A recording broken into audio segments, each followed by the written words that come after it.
Hello guys, again welcome back to my YouTube channel. നമ്മൾ ഇന്ന് നോക്കാൻ പോകുന്നത് പാർക്കിംഗ് എന്ന് പറഞ്ഞ വളരെ ഇൻട്രസ്റ്റിംഗ് ആയിട്ടുള്ള ഒരു മൂവിയാണ്. നമുക്ക് കഥയിലേക്ക് പോകാം. അതിനു മുമ്പ് നമ്മുടെ വീഡിയോ കാണുന്നവർ ഒന്ന് ലൈക്ക് ചെയ്തിട്ട് കാണണം. വീഡിയോ പുതുതായി കാണുന്ന കൂട്ടുകാരെല്ലാം ഒന്ന് സബ്സ്ക്രൈബ് ചെയ്തേക്കണേ. മൂവിയുടെ തുടക്കത്തിൽ നായകൻ ഒരു വാടക വീട് നോക്കുന്നതായാണ് കാണിക്കുന്നത്. നമ്മുടെ നായകന്റെ പേരാണ് ഈശ്വർ. ഈശ്വർ ഒരു IT കമ്പനിയിലാണ് ജോലി ചെയ്യുന്നത്. അതിനാൽ ജോലി സ്ഥലത്തേക്ക് പോകുന്നതിന് എളുപ്പത്തിന് വേണ്ടിയാണ് അതിനടുത്ത് തന്നെ വീട് നോക്കുന്നത്. വീടിന്റെ ബ്രോക്കർ വീടിനെ പറ്റി പറയുകയാണ്. നല്ല വീടാണ്, ഒരു ലൈറ്റ് പോലും ആവശ്യമില്ല, അത്രയ്ക്ക് വെളിച്ചമാണ്. മാത്രമല്ല നല്ല കാറ്റ് വരുന്നതിനാൽ ഒരു AC ആവശ്യം പോലുമില്ല. പിന്നെ ഇവിടെ താഴെ താമസിക്കുന്ന വീട്ടുകാരാണെങ്കിൽ 10 വർഷമായി ഇവിടെ താമസിക്കുന്നു. അവർ നിങ്ങൾക്ക് നല്ലൊരു കൂട്ടായിരിക്കും. അങ്ങനെ ഈശ്വർ വീടൊക്കെ കണ്ട് പുറത്തേക്ക് ഇറങ്ങുമ്പോഴാണ് ഈശ്വറിന്റെ വൈഫ് കോൾ ചെയ്യുന്നത്. എന്നിട്ട് വീട് എങ്ങനെയുണ്ട് എന്ന് ചോദിക്കുമ്പോൾ വീട് കുറച്ച് പഴയതാണ്, എങ്കിലും കണ്ടതിൽ വെച്ച് കുറച്ച് നല്ലതാണ്. താഴെയും ഒരു ഫാമിലിയുണ്ട്, നിന്റെ സേഫ്റ്റിയും നോക്കണമല്ലോ എന്ന് ഈശ്വർ പറയുന്നു. ഉടനെ വൈഫ് വീടിന്റെ ഫോട്ടോ വാട്സപ്പ് ചെയ്യാൻ അവനോട് ആവശ്യപ്പെടുന്നു. ഉടനെ അവൻ ഫോട്ടോ എടുത്ത് അയച്ചു കൊടുക്കുന്നു. പിന്നെ കാണിക്കുന്നത് ഈശ്വറും വൈഫും ആ വീട്ടിലേക്ക് താമസം മാറുന്നു. അവരുടെ സാധനങ്ങളെല്ലാം അവിടെ ഇറക്കി വെക്കുന്നതായും കാണിക്കുന്നു. ഈ സീനിലാണ് നമ്മുടെ ഈശ്വറിന്റെ വൈഫിനെ നമുക്ക് കാണിച്ചു തരുന്നത്. അവൾ 5 മാസം ഗർഭിണിയാണ്. അവൾ ഒരു കോളേജ് പ്രൊഫസറാണ്. പ്രഗ്നന്റ് ആയതുകൊണ്ട് ഇപ്പോൾ തൽക്കാലത്തേക്ക് ലീവ് എടുത്തിരിക്കുകയാണ്. അവൾ പ്രഗ്നന്റ് ആയിരിക്കുന്നത് കൊണ്ട് തന്നെ ഈശ്വർ അവളോട് കൂടുതൽ കെയർ എടുക്കുന്നുണ്ട്. ഈശ്വർ സാധനങ്ങൾ ഇറക്കി വെച്ചവർക്ക് പൈസ കൊടുക്കുകയും സാധനങ്ങളെല്ലാം കറക്റ്റായി അറേഞ്ച് ചെയ്തു വെക്കുകയും ചെയ്യുന്നതിനിടയിലാണ് ഈശ്വറിന്റെ വൈഫ് പറയുന്നത്, നമുക്ക് താഴെയുള്ള വീട്ടുകാരെ ഒന്ന് പരിചയപ്പെടണ്ടേ. അതിനുവേണ്ടി ഈശ്വറും ഭാര്യയും താഴേക്ക് ചെല്ലുകയാണ്. താഴെ എത്തി കോളിംഗ് ബെൽ അടിക്കുന്നു. വാതിൽ തുറക്കുന്നത് അപർണ എന്നൊരു പെൺകുട്ടിയാണ്. ഞങ്ങൾ മേളിൽ പുതിയതായി താമസിക്കാൻ വന്ന താമസക്കാരാണെന്ന് അവർ അവരെ തന്നെ പരിചയപ്പെടുത്തുകയാണ്. ആ പെൺകുട്ടിയുടെ അച്ഛൻ ഇളംപരുത്തി അവരെ അകത്തേക്ക് ക്ഷണിച്ചു ചായയെല്ലാം കൊടുക്കുന്നു. ഇളംപരുത്തി ഒരു ഗവൺമെന്റ് ഉദ്യോഗസ്ഥനാണ്. പഞ്ചായത്ത് എക്സിക്യൂട്ടീവ് ഓഫീസറായിട്ടാണ് ജോലി ചെയ്യുന്നത്. ഈശ്വറിന്റെ ഭാര്യയുടെ പേരാണ് ആദിക. ആദിക ഇളംപരുത്തിയുടെ ഭാര്യയോടും മകളോടും സംസാരിച്ചു കൊണ്ടിരിക്കുന്നു. ഇളംപരുത്തി ഈശ്വരനോട് സംസാരിച്ചുകൊണ്ട് ഹാളിലിരിക്കുന്നു. അയാൾ പറയുകയാണ്, ഞാൻ നിങ്ങൾക്ക് എന്ത് ഹെൽപ്പ് വേണമെങ്കിലും ചെയ്തു തരാം, എന്ത് ആവശ്യമുണ്ടെങ്കിലും എന്നെ വിളിച്ചാൽ മതിയെന്ന്. ഈശ്വർ അതിനോക്കെ പറയുന്നു. അവർ രണ്ടുപേരും മുകളിലേക്ക് പോയിട്ട് സാധനങ്ങളൊക്കെ ഒതുക്കുന്ന സമയത്താണ് ആദികയെ ഈശ്വറിന്റെ അമ്മ ഫോൺ ചെയ്യുന്നത്. ഈ സമയത്ത് ജോലിയൊന്നും ചെയ്യാതെ അടങ്ങി എവിടെയെങ്കിലും ഇരിക്കണമെന്ന് പറയുന്നു. ഉടൻ തന്നെ ഈശ്വർ ആദികയുടെ കയ്യിൽ നിന്നും ഫോൺ മേടിച്ചിട്ട് പറയുന്നു, ഇങ്ങനെ ഫോണിലൂടെ സംസാരിക്കുന്നതിൽ നല്ലത് നിങ്ങൾ ഇവിടെ വന്ന് നിൽക്കുന്നതല്ലേ. അപ്പോൾ അമ്മ ചോദിക്കുന്നു, ആദികയുടെ വീട്ടിൽ നിന്നും ആരെങ്കിലും വിളിച്ചോ എന്ന്. ആ സമയം തന്നെ ഈശ്വർ ഫോൺ കട്ട് ചെയ്യുന്നു. ഞാൻ പ്രഗ്നന്റ് ആയിട്ട് പോലും എന്റെ വീട്ടുകാർ ഒന്ന് കാണാൻ പോലും വന്നില്ല എന്ന വിഷമത്തിൽ ആദിക ഇരിക്കുമ്പോൾ, അത് സാരമില്ല, പയ്യെ പയ്യെ എല്ലാം റെഡിയായിക്കോളും എന്ന് ഈശ്വർ ആദികയെ പറഞ്ഞ് സമാധാനിപ്പിക്കുന്നു. ഇവർ രണ്ടുപേരും സ്നേഹിച്ച് വിവാഹം കഴിച്ചവരാണ്. അതുകൊണ്ട് തന്നെ ആദികയുടെ വീട്ടുകാർ ഇതിന് എതിരാണ്. അതുകൊണ്ടാണ് ഇതുവരെ ആദികയെ അവർ കാണാൻ വരാത്തത്. അടുത്ത ദിവസം ഇളംപരുത്തി ഓഫീസിലേക്ക് പോകുവാൻ വേണ്ടി തന്റെ ബൈക്കൊക്കെ തുടച്ചുകൊണ്ടിരിക്കുന്ന സമയത്താണ് ഈശ്വർ ജോലിക്ക് പോകുവാൻ താഴേക്ക് വരുന്നത്. ആ സമയത്ത് തന്നെ അവന്റെ ക്യാബും അവിടെ വരുന്നു. ഉടനെ ഇളംപരുത്തി പറയുകയാണ്, ക്യാബൊന്നും അത്രയ്ക്ക് നല്ലതല്ല, വീട്ടിലെ എന്താവശ്യത്തിന് വേണ്ടിയും പോകാൻ ഏറ്റവും നല്ലത് ബൈക്ക് തന്നെയാണ്. നിങ്ങൾക്കൊരു ബൈക്ക് വാങ്ങിക്കൂടെ, അതല്ലേ നല്ലത്. ഈശ്വർ നോക്കാമെന്ന് പറയുന്നു. ആ സമയം അവിടേക്ക് ഇളംപരുത്തിയുടെ അളിയൻ വന്നു. അമ്പലത്തിലെ പ്രസാദം കൊടുത്തിട്ട് ദേവിനഗർ പബ്ലിക് ടോയ്ലറ്റിന്റെ കോൺട്രാക്ട് ഇത്തവണ വേറെ ആർക്കോ കൊടുത്തല്ലേ എന്ന് ചോദിക്കും. 10 കൊട്ടേഷൻ മര്യാദയ്ക്ക് കൊടുത്തിരുന്നെങ്കിൽ നിനക്ക് ആ കോൺട്രാക്ട് കിട്ടിയേനെ. മര്യാദയ്ക്ക് കൊട്ടേഷൻ കൊടുക്കാത്തതിനാൽ ഞാൻ എന്ത് ചെയ്യാനാ എന്നും പറഞ്ഞ് ഇളംപരുത്തി മകളെയും വിളിച്ച് ബൈക്കിൽ കയറ്റി അവിടെ നിന്നും പോകുന്നു. ഇളംപരുത്തി ഓഫീസിലേക്ക് വന്നതും KB കൺസ്ട്രക്ഷനിൽ ജോലി ചെയ്യുന്ന ഒരുത്തൻ വന്ന് ഇയാളോട്, സാർ, ഞങ്ങളുടെ കമ്പനിയുടെ ഫയൽസ് ഒന്ന് പെട്ടെന്ന് നോക്കി തീർത്തിരുന്നെങ്കിൽ വലിയ ഉപകാരമായിരുന്നു. എന്ത് വേണമെങ്കിലും എന്നോട് പറഞ്ഞാൽ മതി, കണ്ടറിഞ്ഞ് ചെയ്തു കൊള്ളാം എന്ന് പറയുന്നു. അങ്ങനെ പറയുന്നതും ഇളംപരുത്തി അയാളെ ചീത്ത പറഞ്ഞ് പുറത്താക്കുന്നു. കാരണം കൈക്കൂലി വാങ്ങുന്നത് അയാൾക്ക് തീരെ ഇഷ്ടമല്ല. എപ്പോഴും സത്യസന്ധതയോടെയാണ് അയാൾ ജോലി ചെയ്യുന്നത്. ഇപ്പുറത്ത് ഈശ്വറിന് അവന്റെ ഓഫീസിലെ ഫസ്റ്റ് ഡേ ആയിരുന്നു. ഹെഡ് അവന്റെ ടീം മെമ്പേഴ്സിനെ എല്ലാം പരിചയപ്പെടുത്തി കൊടുക്കും. അതിനുശേഷം ഒരു സോങ്ങിലൂടെ ഈശ്വർ ഭാര്യയെ കെയറായിട്ട് നോക്കുന്നതും ഇളംപരുത്തിയും ഫാമിലിയോടും നല്ല രീതിയിൽ പെരുമാറുന്നതും കൊളീഗ്സിന്റെ കൂടെ സന്തോഷമായിട്ടിരിക്കുന്നതും ഒക്കെ കാണിക്കുന്നുണ്ട്. ആദിക ഇളംപരുത്തിയെ അച്ഛ എന്നും സെൽവിയെ അമ്മ എന്നുമാണ് വിളിക്കുന്നത്. അത്രയും ക്ലോസ് ആണ് അവർ. അവരും സ്വന്തം മക്കളെ പോലെ തന്നെയാണ് ആദികയെ കാണുന്നത്. അങ്ങനെ ഒരു ദിവസം ആദികയെ ഹോസ്പിറ്റലിലേക്ക് കൊണ്ടുപോകാൻ ക്യാബിന് വേണ്ടി അരമണിക്കൂറായി വെയിറ്റ് ചെയ്തുകൊണ്ടിരിക്കുകയായിരുന്നു. എന്നാൽ അരമണിക്കൂർ കഴിഞ്ഞ ശേഷം വരുന്ന വഴി കാർ പഞ്ചറായി എന്ന് വിളിച്ചു പറയും. അങ്ങനെ വേറെ വഴിയില്ലാതെ അവർക്ക് ഓട്ടോയിൽ ഹോസ്പിറ്റലിലേക്ക് പോകേണ്ടി വന്നു. ഓട്ടോയിൽ ഭയങ്കര കുലുക്കമായതുകൊണ്ട് ഈശ്വർ ഓട്ടോ ഡ്രൈവറോട് സൂക്ഷിച്ചു പോകാൻ പറയുന്നുണ്ട്. അങ്ങനെ ഒരു വിധത്തിൽ ഹോസ്പിറ്റലിലെത്തി. ഡോക്ടർ പറയുകയാണ്, ഇനി 2 മാസം കൂടെയുള്ളൂ ഡെലിവറിക്ക്, ഇനിയാണ് സൂക്ഷിക്കേണ്ടത്. ഹെൽത്തി ആയിട്ടുള്ള ഭക്ഷണം കഴിക്കണം, മൈൻഡ് എപ്പോഴും റിലാക്സ് ആക്കണം. ഇതൊക്കെ പറഞ്ഞതിന് ശേഷം തിരിച്ച് ഹോസ്പിറ്റലിൽ നിന്ന് പോകുവാൻ വേണ്ടിയിട്ട് ക്യാബ് വെയിറ്റ് ചെയ്ത് നിൽക്കുന്ന സമയത്ത് ഈശ്വർ ആദികയോട്, നിന്റെ ഫേവറേറ്റ് കളർ ബ്ലൂ അല്ലേ എന്ന് ചോദിക്കും. അടുത്ത സീരിയൽ അവരൊരു ബ്ലൂ കളർ സ്വിഫ്റ്റ് കാർ വാങ്ങിയതായാണ് കാണിക്കുന്നത്. എന്നിട്ട് ഷോറൂമിൽ നിന്നും കുറെ ഫോട്ടോസ് എല്ലാം എടുത്ത ശേഷം ചെറിയൊരു റൈഡ് പോകും. രാത്രി ഇളംബരത്തി വീട്ടില് ഇളംബരത്തിയുടെ മകൾ അപർണയുമായി ക്യാരംസ് കളിച്ചുകൊണ്ടിരിക്കുകയാണ്. അപ്പോൾ സെൽവിയോട് അവരുടെ അനിയൻ വന്ന് കഴിഞ്ഞ കോൺട്രാക്റ്റോ എനിക്ക് തന്നില്ല, ഇനി വരുന്ന കോൺട്രാക്റ്റെങ്കിലും എനിക്ക് എടുത്തു തന്നൂടെ? സാധാരണ ഒരു ക്ലർക്കിനെ അറിയാവുന്നവൻ പോലും ഇന്ന് നന്നായി സമ്പാദിക്കുന്നുണ്ട്. അളിയൻ എക്സിക്യൂട്ടീവ് ഓഫീസർ അല്ലേ, എനിക്ക് വേണ്ടി എന്തൊക്കെ ചെയ്യാൻ? ചേച്ചി അളിയനോട് പറഞ്ഞ് ആ വാട്ടർ ടാങ്കിന്റെ കോൺട്രാക്ട് എനിക്ക് വാങ്ങി തന്നാൽ ഞാൻ കുറച്ച് പൈസ ഉണ്ടാക്കില്ലേ എന്ന് പറയും. അപ്പോൾ ക്യാരംസ് കളിച്ചുകൊണ്ടിരിക്കെ ഇളംബരത്തി ഇന്ന് ദോശയ്ക്ക് എന്താ ചട്നി എന്ന് ചോദിക്കും. സെൽവിയും തേങ്ങാ ചട്നിയാണ്, ഞാൻ തേങ്ങാ ചിരവി എന്ന് പറയുന്നതും ഇളംബരത്തി അതെടുത്ത് മാറ്റി വെച്ചിട്ട് തക്കാളി ചട്നി ഉണ്ടാക്ക് എന്ന് വിളിച്ചു പറയും. സെൽവിയും അനിയനോട് ഇവിടെ എന്ത് ചട്നി ഉണ്ടാക്കണം എന്ന് പോലും അങ്ങേരാണ് തീരുമാനിക്കുന്നത്, ഞാൻ എന്ത് പിന്നെ പറയാനാണ് എന്ന് ചോദിക്കും. ആ സമയം ആദിക ഇളംബരത്തിയുടെ വീട്ടിലേക്ക് വന്ന് പുതിയ കാർ വാങ്ങിയെന്ന് കാർ നിർത്താൻ വേണ്ടി ഇളംബരത്തിയുടെ ബൈക്ക് ഒന്ന് സൈഡാക്കി നിർത്താമോ എന്ന് ചോദിക്കും. ഇവര് കാർ വാങ്ങിയത് കണ്ട് ഇളംബരത്തിയുടെ മുഖം ഒന്ന് മാറി. എന്നിട്ട് ബൈക്ക് ഒരു സൈഡിലേക്ക് മാറ്റി നിർത്തും. ആ പാർക്കിങ്ങിൽ ഒരു കാർ നിർത്താനുള്ള സ്പേസ് മാത്രമേ ഉള്ളൂ. എന്നിട്ട് ഈശ്വർ കാർ പാർക്കിംഗ് ചെയ്തതും ഇളംബരത്തി ഈശ്വരോട് ചോദിക്കുന്നു, റെഡി ക്യാഷ് കൊടുത്താണോ കാർ വാങ്ങിയത്? അതിന് ഈശ്വർ അല്ല, EMI ലോൺ എടുത്താണ് എന്ന് പറയും. എന്നിട്ട് ഇളംബരത്തി പറയുകയാണ്, കാർ വാങ്ങിയ കാര്യം ഹൗസ് ഓണറിനോട് ഒന്ന് ഇൻഫോം ചെയ്യാൻ പറഞ്ഞതും ഈശ്വരും ഓൾറെഡി ഇൻഫോം ചെയ്തിട്ടുണ്ട്, അദ്ദേഹത്തോട് പറഞ്ഞിട്ടാണ് കാർ വാങ്ങിയതെന്ന് പറയും. എന്നിട്ട് മേലെ വീട്ടിലേക്ക് പോകും. പിറ്റേന്ന് രാവിലെ സെൽവി ഇളംബരത്തിയോട് എന്തായാലും ഇവിടെ താമസിക്കാൻ വന്ന് കുറച്ച് നാളുകൊണ്ട് തന്നെ അവർ കാർ വാങ്ങിയല്ലോ എന്ന് പറയും. അതിന് ഇളംബരത്തി സ്വന്തം കാശ് കൊടുത്തല്ല, ലോൺ എടുത്താണ് വാങ്ങിയതെന്ന് പറയും. അത് കേട്ട സെൽവി ലോൺ എടുത്താൽ എന്താ, ഭാര്യ സന്തോഷമായിട്ടിരിക്കണം എന്ന് വിചാരിച്ചിട്ടല്ലേ എന്ന് പറയുന്നതും എന്നാൽ ആ ഇളംബരത്തി അത് കേട്ട ഭാവം നടിക്കാതെ ഓഫീസിലേക്ക് പോകാനായി ബൈക്ക് എടുക്കും. കാർ നിർത്തിയത് കൊണ്ട് പുറത്തേക്ക് പോകാൻ ചെറിയ ഗ്യാപ്പ് മാത്രമാണ്. ആ ഗ്യാപ്പിലൂടെ അയാൾ എങ്ങനെയൊക്കെ ബൈക്ക് പുറത്തേക്ക് എടുത്തിട്ട് പോകും. ഈശ്വർ പുതിയ കാർ വാങ്ങിയത് കൊണ്ട് ഓഫീസിലെ എല്ലാവരും അവനോട് ട്രീറ്റ് ചോദിക്കും.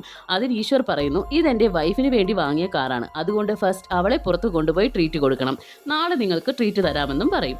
വീട്ടിലെത്തിയ ഈശ്വർ കാർ സെൻട്രൽ പാർക്ക് ചെയ്തതുകൊണ്ട് ലേറ്റായി വന്ന ഇളംബരത്തി ഈശ്വറിനെ കോൾ ചെയ്ത് കാർ കുറച്ച് സൈഡിലേക്ക് വെച്ചിരുന്നെങ്കിൽ എനിക്ക് എൻ്റെ സ്കൂട്ടർ പാർക്ക് ചെയ്യാമായിരുന്നു എന്ന് പറയും. ഈശ്വറും വന്ന് കാർ സൈഡിലേക്ക് ഒതുക്കി പാർക്ക് ചെയ്ത് സോറി സാർ, നാളെ മുതൽ ഞാൻ ഇങ്ങനെ പാർക്ക് ചെയ്തോളാം എന്ന് പറയും. അതിന് ഇളംബരത്തിയും നോ പ്രോബ്ലം എന്ന് പറയും. അടുത്ത ദിവസം ഈശ്വർ അവൻ്റെ കാർ കഴുകാൻ വേണ്ടി ഒരു പയ്യനോട് വരാൻ പറയും. അവനെ കാണാൻ മുടിയൊക്കെ നീട്ടി ഒരു ഫ്രീക്കനായിരുന്നു. ഇവനെ കണ്ടതും ഇളംബരത്തിക്ക് അവനെ അത്രയ്ക്ക് അങ്ങോട്ട് ഇഷ്ടമായില്ല. കാരണം പ്രായപൂർത്തിയായ ഒരു പെൺകുട്ടി വീട്ടിലുണ്ട്. ഇവനെ പോലുള്ളവന്മാരെയൊക്കെ എങ്ങനെ വിശ്വസിച്ച് കോമ്പൗണ്ടിനകത്തേക്ക് കയറ്റും എന്നാണ് അയാൾ ചിന്തിക്കുന്നത്. അന്ന് രാത്രി ഇളംബരത്തി ബൈക്ക് പാർക്ക് ചെയ്യുന്ന സമയത്ത് കാറിൽ ലൈറ്റായിട്ട് തട്ടും. കാറിന്റെ പെയിന്റ് പോയി സ്ക്രാച്ചും വീണു. എന്നാൽ അത് ഇളംബരത്തി ശ്രദ്ധിച്ചില്ല. പിറ്റേന്ന് ഈശ്വർ കാർ എടുക്കാൻ വരുന്ന സമയത്ത് വണ്ടി കഴുകുന്ന പയ്യൻ ഈശ്വറിനോട് ഇത്ര പെട്ടെന്ന് കാറിൽ വര വീഴ്ത്തിയോ എന്ന് ചോദിക്കും. ഈശ്വറും അത് എവിടുന്ന് പറ്റി എന്ന് ആലോചിച്ചു നിൽക്കുമ്പോൾ ഇളംബരത്തി അവിടേക്ക് വന്ന് എന്തു പറ്റി എന്ന് ചോദിക്കും. ഈശ്വറും കാറിൽ സ്ക്രാച്ച് വീണ കാര്യം പറയും. അപ്പോഴാണ് ഇളംബരത്തിയുടെ ബൈക്കിൽ കാറിന്റെ പെയിന്റ് ആയത് ഈശ്വർ കണ്ടത്. എന്നിട്ട് സാർ, നിങ്ങളുടെ ബൈക്കാണ് തട്ടിയത്, കാറിന്റെ പെയിന്റ് ബൈക്കിൽ ഒട്ടിപ്പിടിച്ചിരിക്കുന്നുണ്ട് എന്ന് പറയും. ഇളംബരത്തിയും അയ്യോ ഞാൻ കണ്ടില്ല, അറിയാതെ സംഭവിച്ചതാണ്, ഇതിന് എത്ര പണം ചെലവാകുമെന്ന് പറഞ്ഞാൽ ഞാനത് തന്നേക്കാം എന്ന് പറയും. അതിന് ഈശ്വരം അത് സാരമില്ല സാർ, അടുത്ത തവണ ബൈക്ക് വെക്കുമ്പോൾ ഒന്ന് സൂക്ഷിച്ചാൽ മതി, ഇത്ര കെയർലെസ് ആവരുത് എന്ന് പറയും. ഇത് കേട്ടയുടൻ പെട്ടെന്ന് ഇളംബരത്തിക്ക് ദേഷ്യം വന്നു. അടുത്ത തവണ വണ്ടി വെക്കുമ്പോൾ സൂക്ഷിച്ച് വെക്കണമെന്ന് പറഞ്ഞതൊക്കെ ഓക്കെ, എന്നാൽ കെയർലെസ് ആണെന്ന് പറയേണ്ട ആവശ്യമില്ല. ഈ ചെറിയ ഗ്യാപ്പിൽ വണ്ടി ഇറക്കാനും കയറ്റാനും ഞാൻ എന്നും കഷ്ടപ്പെടുകയാണ്. സോ നിങ്ങൾ നിങ്ങളുടെ വണ്ടി സൈഡാക്കി പാർക്ക് ചെയ്യണം എന്ന് പറഞ്ഞ് ബഹളമുണ്ടാകും. ഈശ്വരം സൈഡിലേക്ക് നിർത്തിയാൽ എനിക്ക് വണ്ടി പുറത്തേക്ക് എടുക്കാൻ കഴിയില്ല എന്ന് പറഞ്ഞതും അങ്ങനെയാണെങ്കിൽ ഇങ്ങനെ സ്ക്രാച്ച് ഒക്കെ ഉണ്ടാകുമെന്ന് ഇളംബരത്തിയും പറയും. ഇത് കേട്ട ഈശ്വരം എന്താ സാർ ഇങ്ങനെ ഉത്തരവാദിത്തം ഇല്ലാതെ സംസാരിക്കുന്നത് എന്ന് പറഞ്ഞ് ദേഷ്യപ്പെട്ട് കാറും എടുത്ത് പോകും. ഓഫീസിലേക്ക് വന്നതിന് ശേഷവും ഈശ്വർ ഇളംബരത്തി സംസാരിച്ചതിനെ കുറിച്ച് തന്നെ ആലോചിച്ചിരുന്നു. അന്ന് രാത്രി ഇളംബരത്തി ജോലി കഴിഞ്ഞ് വന്ന് ബൈക്ക് പാർക്ക് ചെയ്ത് ഗേറ്റ് ക്ലോസ് ചെയ്യുന്ന സമയത്ത് കുറച്ചു നേരം ഒന്ന് ആലോചിച്ച ശേഷം ഇളംബരത്തി ഗേറ്റ് തുറന്നു കൊടുക്കും. ഈശ്വറും കാർ പാർക്ക് ചെയ്തിട്ട് രാവിലെ സംഭവിച്ചതിന് സോറി സാർ, മദ്യപിക്കുമോ എന്ന് ചോദിക്കും. അതിനുശേഷം ഈശ്വറും ഇളംബരത്തിയും ടെറസിൽ ഇരുന്ന് മദ്യപിക്കും. എന്നിട്ട് ഈശ്വർ എന്തിനാ സാർ ഇത്ര പിശുക്കരായി ജീവിക്കുന്നത്, ആ പഴയ സ്കൂട്ടർ കൊടുത്ത് പുതിയ ഒന്ന് വാങ്ങിക്കൂടെ എന്ന് ചോദിക്കും. അതിന് ഇളംബരത്തിയും 4 തവണ കിക്കർ അടിക്കുന്നത് കഷ്ടപ്പാട് വിചാരിച്ച് എന്തിനാണ് ആവശ്യമില്ലാത്ത ചിലവുകൾ വിളിച്ചു വരുത്തുന്നത്, ഇത് സേവിങ്സ് ആണ്, എനിക്കൊരു മകളില്ലേ, അവളുടെ കല്യാണം നടത്തണ്ടേ, അതിനെല്ലാം ഒരുപാട് ചെലവുകളുണ്ട് എന്ന് പറയും. ഈശ്വറും അതിന് കല്യാണം എപ്പോഴും ലക്ഷറി ആയിട്ട് നടത്തണം എന്ന് കരുതരുത്, ഞങ്ങളുടെ കല്യാണം പോലും രജിസ്റ്റർ ഓഫീസിലാണ് കഴിഞ്ഞത് എന്ന് പറയും. അപ്പോൾ ഇളംബരത്തിയും എന്റെ മകൾ അപ്പോൾ ഒളിച്ചോടി കല്യാണം കഴിക്കണമെന്നാണോ നിങ്ങൾ പറയുന്നത്, എന്റെ പ്രായത്തിന് നിന്റെ കൂടെ എല്ലാം മദ്യപിക്കാമെന്ന് കരുതിയല്ലോ എന്ന് പറഞ്ഞ് ദേഷ്യപ്പെട്ട് അവിടുന്ന് പോകും. അടുത്ത ദിവസം ഇളംബരത്തി ജോലിക്ക് പോകാനായി വണ്ടി എടുക്കാൻ നോക്കിയപ്പോൾ കാർ കഴുകുന്ന പയ്യൻ സ്കൂട്ടർ പുറത്തേക്ക് എടുക്കാൻ കഴിയാത്ത പോലെ നിർത്തി കാർ കഴുകിക്കൊണ്ടിരിക്കുന്നത് കണ്ട ഇളംബരത്തി നേരെ മേലെ ഈശ്വറിന്റെ വീട്ടിലേക്ക് ചെന്ന് വണ്ടി മാറ്റി തരാൻ പറയും. ഈശ്വർ ബ്രേക്ക്ഫാസ്റ്റ് കഴിക്കുന്നത് കൊണ്ട് സാർ ഒരു 5 മിനിറ്റ് ഞാൻ ഭക്ഷണം കഴിക്കുകയാണ് എന്നിട്ട് വരാമെന്ന് പറയും. എന്നാൽ അത്രയ്ക്കും ക്ഷമ ഇളംബരത്തിക്ക് ഇല്ലാത്തത് കൊണ്ട് വീണ്ടും വിളിച്ചുകൊണ്ടിരുന്നു. ഈശ്വരൻ ദേഷ്യപ്പെട്ട് ഞാൻ ഭക്ഷണം കഴിച്ചിട്ടേ വണ്ടി മാറ്റി തരികയുള്ളൂ എന്ന് തീർത്തും പറഞ്ഞ് വീണ്ടും ഭക്ഷണം കഴിക്കാനിരുന്നു. അതിൽ ദേഷ്യം വന്ന ഇളംപരുതിയും അന്ന് ബൈക്ക് എടുക്കാതെ നടന്ന് ഓഫീസിലേക്ക് പോകും. അന്ന് രാത്രി ജോലി കഴിഞ്ഞ് ഇളംപരുതി വേഗം വീട്ടിലേക്ക് വന്ന് ഈശ്വർ വണ്ടി നിർത്തരുതെന്ന് കരുതി ബൈക്ക് പോർച്ചിന്റെ നടുവിൽ സെന്റർ സ്റ്റാൻഡ് ഇട്ടിട്ട് പോകും. ഈശ്വർ വന്നതും രാത്രി ലേറ്റ് ആയതുകൊണ്ട് ഇളംപരുതിയെ വിളിച്ച് എഴുന്നേൽപ്പിക്കേണ്ട എന്ന് കരുതി ഇളംപരുതിയുടെ ബൈക്ക് എടുത്ത് ഒരു സൈഡിലേക്ക് പാർക്ക് ചെയ്ത് സൈഡ് സ്റ്റാൻഡും ഇട്ട് കാർ പാർക്ക് ചെയ്ത് ഗേറ്റ് അടച്ച് മേലെ വീട്ടിലേക്ക് പോകും. സൈഡ് സ്റ്റാൻഡ് ഇട്ട ബൈക്ക് കുറച്ചു സമയം കൊണ്ട് താഴെ വീണു. ഈശ്വർ ശ്രദ്ധിച്ചതുമില്ല. രാവിലെ ഇളംപരുതി എഴുന്നേറ്റ് പുറത്തേക്ക് വന്ന് നോക്കി ബൈക്ക് വീണ് കിടക്കുന്നത് കണ്ട് ദേഷ്യപ്പെട്ട് ഈശ്വറിനോട് പോയി വഴക്കുണ്ടാക്കും. നീ വേണമെന്ന് വെച്ചാണ് എന്റെ ബൈക്ക് തള്ളിയിട്ടത് എന്ന് പറയും. എന്നാൽ ഈശ്വർ അത് അവൻ ചെയ്തതല്ല എന്ന് എത്ര പറഞ്ഞിട്ടും ഇളംപരുതി അത് മനസ്സിലാക്കുന്നില്ല. രണ്ടുപേരും തമ്മിൽ വലിയ വഴക്കായി. അത് അവിടെയുള്ള വീട്ടുകാരും നാട്ടുകാരും എല്ലാം നോക്കി നിൽക്കുന്നുമുണ്ട്. രണ്ടാൾക്കാരുടെ ഭാര്യമാരും ഇവരെ എങ്ങനെയൊക്കെയോ കൂട്ടിക്കൊണ്ട് അകത്തേക്ക് പോകും. ഈ സംഭവം ഹൗസ് ഓണറിന്റെ അടുത്തും എത്തി. രാത്രി ഹൗസ് ഓണർ വന്ന് കാർ പോർച്ച് എന്നത് കാർ നിർത്താനുള്ളതാണ്, ബൈക്കല്ല എന്ന് ഈശ്വറിനെ സപ്പോർട്ട് ചെയ്യുന്ന പോലെ സംസാരിക്കും. അതിനുശേഷം ഇളംപരുതി ഹൗസ് ഓണർ പറഞ്ഞത് തന്നെ ആലോചിച്ച് പിറ്റേന്ന് തന്നെ റെഡി ക്യാഷ് കൊടുത്ത് പുതിയൊരു സ്വിഫ്റ്റ് കാർ വാങ്ങിക്കൊണ്ടുവന്ന് വീടിന്റെ കാർ പോർച്ചിൽ പാർക്ക് ചെയ്തിടും. ഇത് കണ്ടിട്ട് സെൽവിയും ഒരു മിക്സിയുടെ ജാർ മാറ്റി വാങ്ങിത്തരാൻ പറഞ്ഞിട്ട് കേൾക്കാത്ത ആളാണ്. ഇപ്പോൾ ഒരു പ്രശ്നമുണ്ടാക്കാൻ വേണ്ടി ഒരു കാർ വാങ്ങിക്കൊണ്ട് വന്നിരിക്കുന്നു എന്ന് ദേഷ്യപ്പെട്ട് പറയും. എന്നാൽ അതിനെക്കുറിച്ചൊന്നും ഇളംപരുതി ആലോചിക്കുന്നില്ല. രാത്രി ഈശ്വർ ജോലി കഴിഞ്ഞ് വീട്ടിലേക്ക് വന്നപ്പോൾ ഇളംപരുതിയുടെ കാർ പോർച്ചിൽ നിർത്തിയിട്ടത് കാണും. ഇളംപരുതിയും വന്ന് ഇനി മുതൽ നിന്റെ കാർ പുറത്ത് പാർക്ക് ചെയ്താൽ മതിയെന്നും പറഞ്ഞിട്ട് പോകും. വേറെ വഴിയില്ലാത്തതുകൊണ്ട് ഈശ്വറും കാർ റോഡ് സൈഡിൽ പാർക്ക് ചെയ്യും. എന്നിട്ട് ഇയാളെന്താ ഇങ്ങനെ ചെയ്യുന്നതെന്ന് പിറുപിറുത്തുകൊണ്ട് ഈശ്വർ ബിയർ കുടിച്ചുകൊണ്ടിരിക്കുമ്പോൾ അവിടേക്ക് ഉണങ്ങാനിട്ടിരിക്കുന്ന തുണി എടുക്കാൻ വന്ന അപർണയും ഈശ്വറിനോട് ചേട്ടാ, അച്ഛൻ ഇതെല്ലാം ഈഗോയുടെ പുറത്ത് ചെയ്യുന്നതാണ്, അച്ഛനോട് ക്ഷമിക്കണം എന്ന് പറയും. ആ സമയം ഇളംപരുതിയും അവിടേക്ക് വന്ന് നീ എന്തിനാ ഇവനോടൊക്കെ സംസാരിക്കാൻ പോകുന്നത് എന്ന് ചോദിച്ച് അപർണയെ പിടിച്ചു വലിച്ചു കൂട്ടിക്കൊണ്ടുപോകും. അടുത്ത ദിവസം ഈശ്വർ ഓഫീസിലേക്ക് പോകാൻ വേണ്ടി കാർ എടുക്കാൻ നോക്കിയപ്പോൾ അതിൽ മൊത്തം ഡസ്റ്റ് ആയിട്ടുണ്ടായിരുന്നു. കൂടെ കാക്കയും കാഷ്ടിച്ച് വെച്ചിട്ടുണ്ടായിരുന്നു. വേറെ വഴിയൊന്നും ഇല്ലാത്തതുകൊണ്ട് ഈശ്വർ കാർ കഴുകിയിട്ട് എടുത്തോണ്ട് പോകുന്നു. അങ്ങനെ എല്ലാ ദിവസവും ഈശ്വർ വരുന്നതിനു മുമ്പ് ഇളംപരുതി വന്ന് കാർ പാർക്ക് ചെയ്യും. ഇത് തുടർന്നപ്പോൾ ഒരു ദിവസം ഈശ്വർ ഓഫീസിൽ നിന്ന് ഹാഫ് ഡേ ലീവ് എടുത്ത് നേരത്തെ വന്ന് കാർ പോർച്ചിൽ പാർക്ക്. ജോലി കഴിഞ്ഞ് വന്ന ഇളംപരുതിക്കും ഇത് കണ്ട് ദേഷ്യം വന്നു. പിറ്റേ ദിവസം ഇളംപരുതി ലഞ്ച് ടൈമിൽ വന്ന് കാർ പാർക്ക് ചെയ്യും. അങ്ങനെ രണ്ടുപേരും ആദ്യം പാർക്ക് ചെയ്യാൻ വേണ്ടി ഓരോരോ കാര്യങ്ങൾ ചെയ്യും. ഒരു ദിവസം രണ്ടുപേരും ഒരേ സമയത്ത് വരും. അന്ന് സെൽവി ഗേറ്റ് തുറന്നതും ഈശ്വർ ആദ്യം കൊണ്ടുപോയി പാർക്ക് ചെയ്യും. എന്നാൽ ഈശ്വറിന്റെ കാറിന്റെ റൈറ്റ് സൈഡ് മിറർ അവിടുത്തെ മതിലിൽ തട്ടിപ്പൊട്ടി പോവുകയാണ്. അന്ന് ഇളംപരുതിയുടെ കാർ റോഡ് സൈഡിൽ പാർക്ക് ചെയ്യും. അടുത്ത ദിവസം രാവിലെ ഈശ്വർ ഓഫീസിൽ പോകണമെങ്കിൽ എന്തായാലും കാർ പുറത്തേക്ക് എടുക്കണം. ആ സമയം കാർ പോർച്ചിലേക്ക് ഇടാമെന്ന് കരുതി ഇളംപരുതി വെയിറ്റ് ചെയ്യുമ്പോൾ ഈശ്വർ അവന്റെ കാർ എടുക്കാതെ ഓഫീസിലേക്ക് ക്യാബിൽ പോകും. ഈ ഒരു സംഭവം ഇളംപരുതി പ്രതീക്ഷിച്ചിരുന്നില്ല. സോ ഇനി എങ്ങനെ ഈശ്വറിനെ കൊണ്ട് കാർ പുറത്തേക്ക് എടുപ്പിക്കും എന്നാലോചിച്ച് ഇളംപരുതി വെള്ളത്തിന്റെ മോട്ടോർ കേടാക്കി. മോട്ടോർ കാറിനിടയിലെ പാർക്കിംഗ് ഗ്രൗണ്ടിലാണ് ഉള്ളത്. അടുത്ത ദിവസം ഇലക്ട്രീഷ്യൻ വന്നതും മോട്ടോർ റിപ്പയർ ചെയ്യണമെങ്കിൽ കാർ എടുത്ത് മാറ്റണമെന്ന് പറയും. ഈശ്വർ കാർ പുറത്തേക്ക് എടുത്ത് മോട്ടോർ റിപ്പയർ ചെയ്യുന്നവരെ കാറിൽ തന്നെ വെയിറ്റ് ചെയ്യും. സമയം വൈകുന്നത് കണ്ട് ഈശ്വറിന് ഓഫീസിൽ പോകാനുള്ളത് കൊണ്ട് കാർ എടുത്ത് ഓഫീസിലേക്ക് പോകും. അതിനുവേണ്ടി തന്നെയാണല്ലോ ഇളംപരുതി ഇങ്ങനെയൊക്കെ ചെയ്തത്. ഈശ്വർ പോയതും ഇലക്ട്രീഷ്യനോട് പെട്ടെന്ന് ശരിയാക്കാൻ പറയും. എന്നാൽ അയാൾ മോട്ടോർ ശരിയാക്കി പോയതും ഇളംപരുതി കാർ പോർച്ചിലേക്ക് ഇടാൻ നോക്കിയപ്പോഴേക്കും ഈശ്വർ പെട്ടെന്ന് എവിടുന്നോ വന്ന് പോർച്ചിലേക്ക് കാർ കയറ്റി പാർക്ക് ചെയ്യും. ഇളംപരുതിയുടെ ബാലൻസ് തെറ്റി അയാൾ കാർ അവിടുത്തെ മതിലിൽ പോയി ഇടിക്കും. ഇതിൽ ദേഷ്യം വന്ന ഇളംപരുതി റോഡ് സൈഡിലുള്ള ഒരു കല്ലെടുത്ത് ഈശ്വറിന്റെ കാറിന്റെ ബാക്ക് ഗ്ലാസ്സിൽ എറിഞ്ഞു പൊട്ടിക്കും. ദേഷ്യം വന്ന ഈശ്വറും ഇളംപരുതിയെ പ്രായം നോക്കാതെ അടിക്കും. നാട്ടുകാരെല്ലാവരും ചേർന്ന് രണ്ടുപേരെയും പിടിച്ചു മാറ്റും. വീട്ടിലേക്ക് വന്ന് ആദ്യം ഈ വീട് നമുക്ക് വേണ്ട, വേറെ വീട് നോക്കാം എന്ന് പറഞ്ഞ് വഴക്കുണ്ടാക്കും. ഇപ്പുറത്താണെങ്കിൽ ഓഫീസിലാണെങ്കിൽ ഈശ്വർ ശരിയായി ജോലി ചെയ്യാത്തതിനുള്ള പ്രശ്നങ്ങളുമുണ്ട്. ഇളംപരുതിയുടെ വീട്ടിലേക്ക് അയാളുടെ അളിയൻ വന്ന് ഈശ്വറിനെ അടിക്കാമെന്ന് പറയും. അതിന് സെൽവിയും പോലീസ് കംപ്ലൈന്റ് കൊടുത്താൽ മതി എന്ന് പറയും. എന്നിട്ട് നേരെ പോലീസ് സ്റ്റേഷനിലേക്ക് പോയി വളരെ മോശമായ രീതിയിൽ ഈശ്വർ അപർണയെ കയറി പിടിച്ചു എന്ന് പറഞ്ഞ് കേസ് കൊടുക്കും. പോലീസും ഈശ്വറിനെ അറസ്റ്റ് ചെയ്ത് കൊണ്ടുവന്ന് ചോദ്യം ചെയ്യും. അതിൽ ഈശ്വറും അപർണയെ ഞാൻ എൻ്റെ സഹോദരിയായിട്ടാണ് കാണുന്നത്, ഞാൻ അങ്ങനെയൊന്നും ചെയ്തിട്ടില്ല എന്ന് പറയുന്നതും അപർണയെ വിളിച്ചു വരുത്തി ചോദ്യം ചെയ്യും. അപർണയും വേറെ വഴിയില്ലാതെ ഇളംപരുതി പറഞ്ഞു കൊടുത്തതുപോലെ പോലീസ് സ്റ്റേഷനിലേക്ക് വരുന്നതിന് മുമ്പ് ഇളംപരുതി അപർണയോട് അച്ഛന് വേണ്ടി നീ ഇത് ചെയ്യണം, ഇല്ലെങ്കിൽ ഞാൻ മരിച്ചു കളയും എന്ന് പറഞ്ഞ് ബ്ലാക്ക് മെയിൽ ചെയ്തത് കൊണ്ടാണ് അപർണ പോലീസ് സ്റ്റേഷനിൽ ഇളംപരുതി പറഞ്ഞു കൊടുത്തതുപോലെ ഈശ്വറിന് എതിരായിട്ട് പറഞ്ഞത്. പോലീസുകാരും ഈശ്വറിനെ അടിച്ചൊരു പരുവമാക്കും.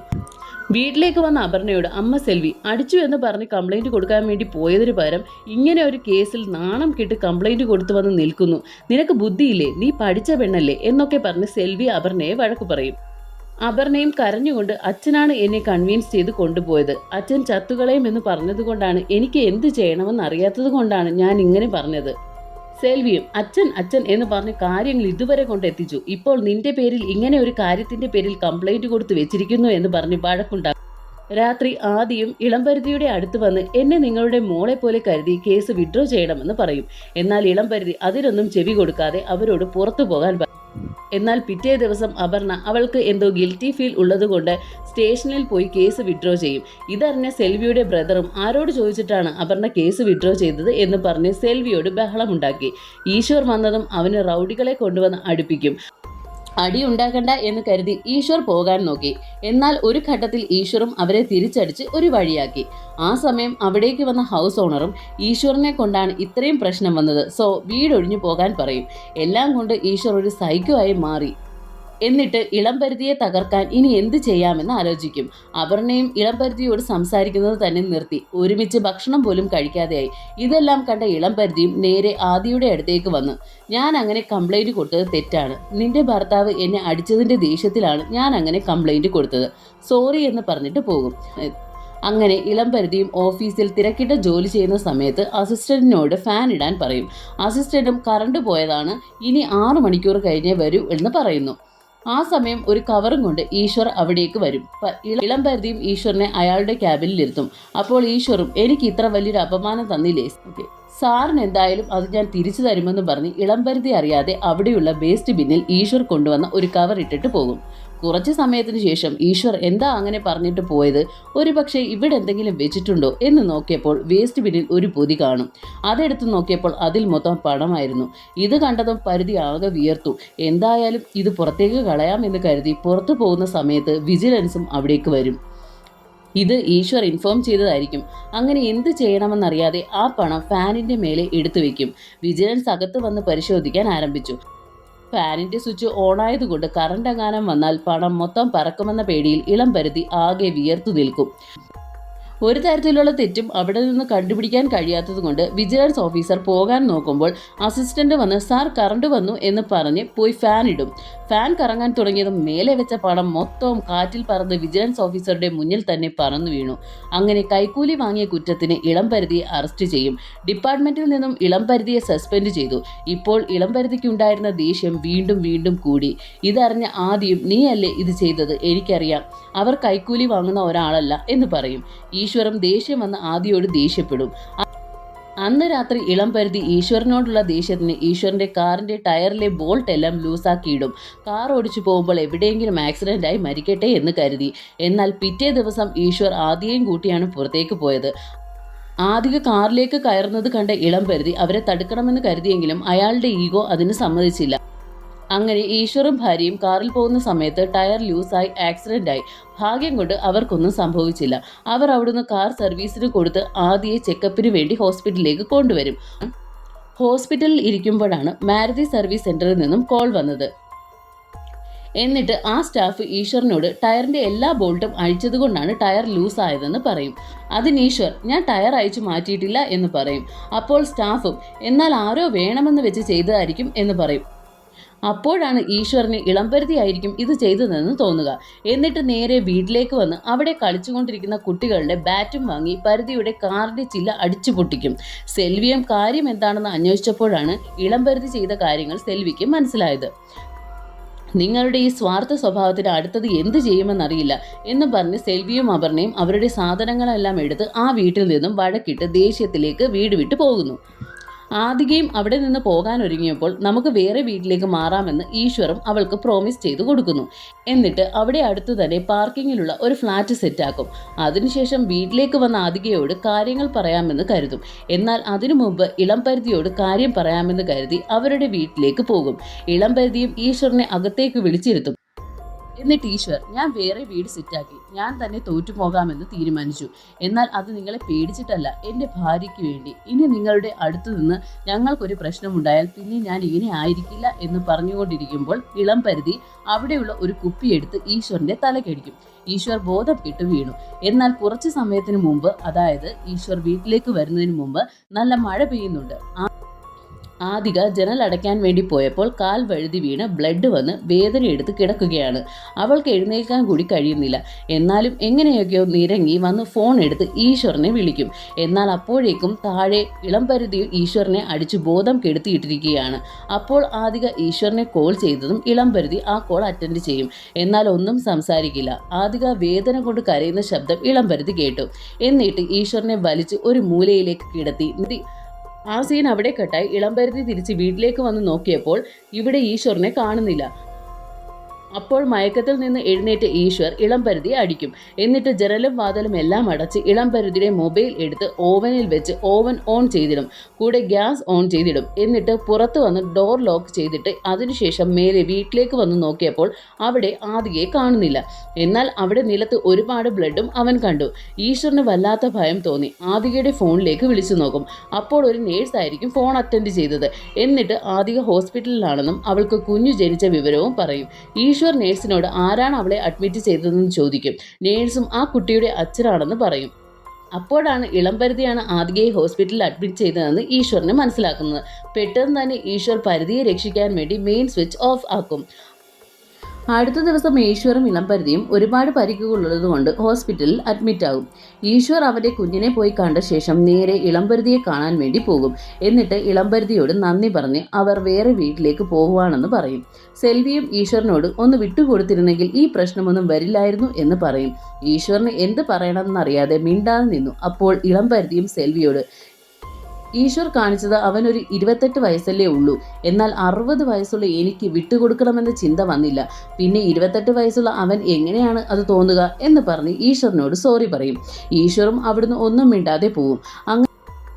അങ്ങനെ ആ സീൻ അവിടെ കട്ടായിട്ട് അവർ താമസിച്ചിരുന്ന വീട് കാണിക്കും. ഈശ്വറിന്റെ ഫാമിലിയും ഇളംപരുതിയുടെ ഫാമിലിയും അവിടെ നിന്നും വെക്കേറ്റ് ചെയ്തു പോയി.